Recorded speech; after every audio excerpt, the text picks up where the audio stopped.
Scott Parker and his wife Carly looked relaxed on Monday as they enjoyed a holiday on the beach in Barbados. The former England footballer showed off his muscled body as he went shirtless, sporting a pair of black swimming trunks, while Carly ensured all eyes were on her as she slipped into a plunging white swimsuit. The one-piece showed off her ample cleavage and long legs, while clinging to her lithe figure. It boasted cutouts along the sides and back, to flash an extra glimpse of skin for added sex appeal. The mum of four added a simple pearl choker around her neck, a gold bracelet and several rings. The wag swept her blonde locks up in a messy bun to keep her hair out of her face as she took a dip in the sea. She appeared to go makeup-free as she worked on her tan, allowing her natural beauty to shine through. The couple soaked in the sun together as they sat on a bench on a floating platform on the water. They then dived into the water to cool off and to do a spot of snorkeling with one of their children. The loved-up couple, who have been married for more than 19 years and share 4 sons together, looked thoroughly relaxed.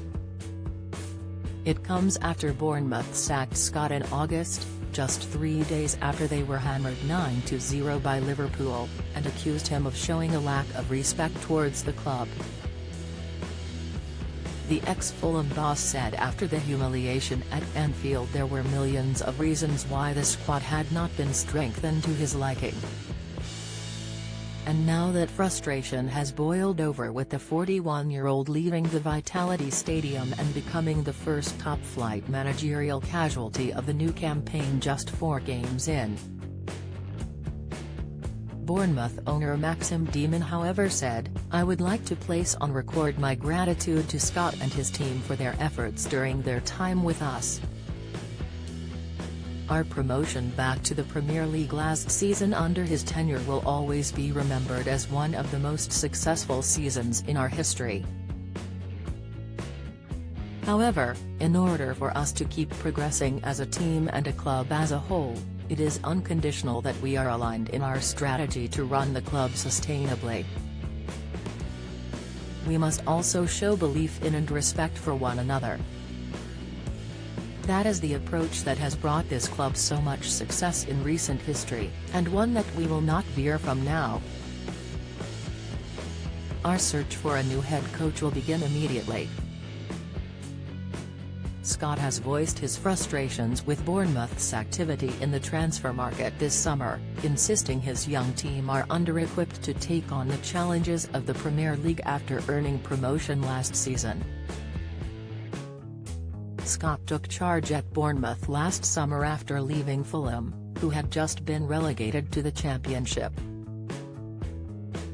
The former midfielder then guided Bournemouth back into the top flight following a 2-year absence in his first season, finishing second in the Championship table behind the Whites. He has now become the first August sacking since Sir Bobby Robson in 2004 and departs having experienced what he described as the worst day of his career at Anfield.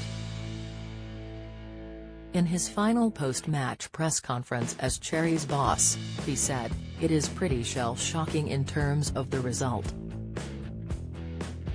The quality of Liverpool was far greater in terms of what we have. We can't be making an excuse. There were some goals that were of our own doing. Some of the set-play goals were really poor. I feel sorry for the fans, sorry for the players. We are just a bit under-equipped from where we have come from. It doesn't shine a light for me because from the summer that is exactly how I see it. There are players in this team of huge quality, but the levels of what they have gone up to, it is the first time they are experiencing this league. We are where we are. While I never thought we could come here and get beat 9-0, I expected this season would be a real challenge for us in certain moments and games. It is a young team at this level. Scott added, "This is the toughest day I have had, as a player and certainly as a coach. This is the toughest day I have experienced for sure. The touchline today was pretty painful and I could sense it was painful for the players as well. They need some help."